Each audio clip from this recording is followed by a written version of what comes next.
안녕하십니까. 글로벌 모니터 안근모 편집장입니다. 국제금융시장의 최신 이슈를 전해드리는 휙 서비스. 오늘은 미국 소비자들의 기대 인플레이션부터 보여드리겠습니다.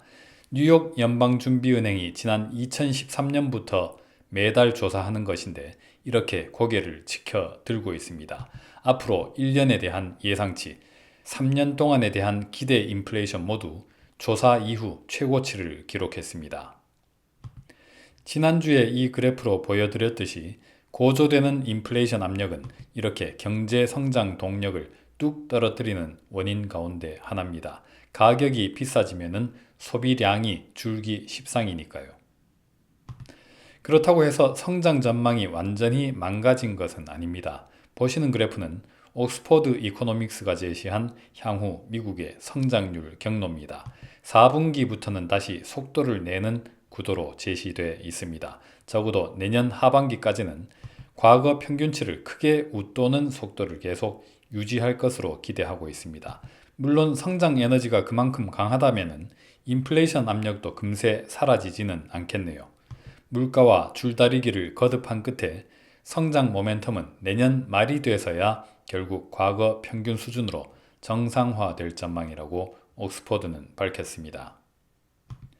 정점은 지났지만은 성장 모멘텀이 그대로 살아있고 그래서 인플레이션 압력도 당분간 계속된다면은 경기 사이클에 민감한 주식들이 다시 빛을 볼 수도 있겠습니다. JP 모건의 생각이 딱 그랬습니다. 성장에 대한 우려는 과도했다. 델타 변이 충격은 단기적으로 끝난다. 기술주 익스포저를 줄이고 경기 민감주 노출을 늘려라. 경기 민감주와 채권 수익률은 지난달 초에 바닥을 찍었다. 자민당 집권이 안정을 되찾게 된 일본과 이머징의 주식을 늘려라. 물론 제가 추천드리는 말씀은 아닙니다.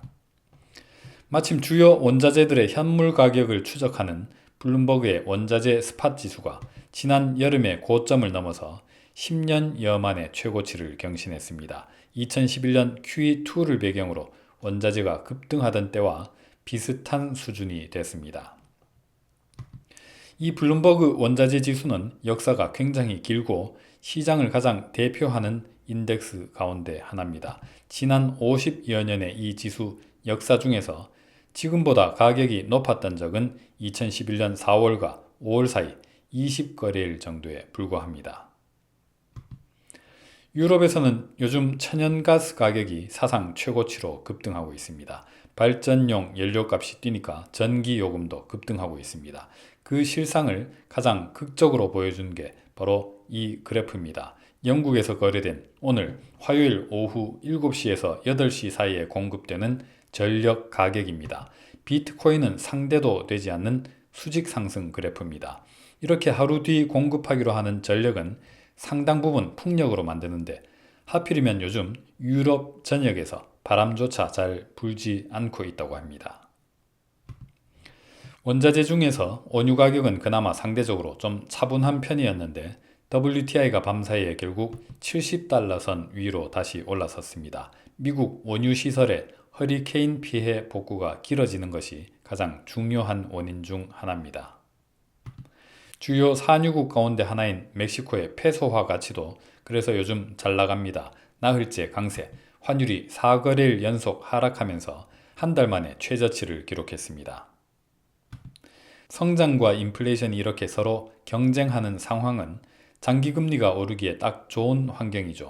그런데 밤사이에 미국 30년 만기 국채 수익률은 오히려 제법 내렸습니다.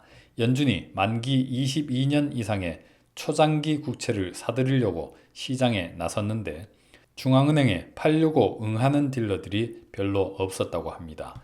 높은 성장과 높은 인플레이션 환경이라는 게 장기 국채의 긴 만기에 견줘서 보면은 찰나에 불과하다고 보는 걸까요? 오늘은 여기서 마치겠습니다. 감사합니다.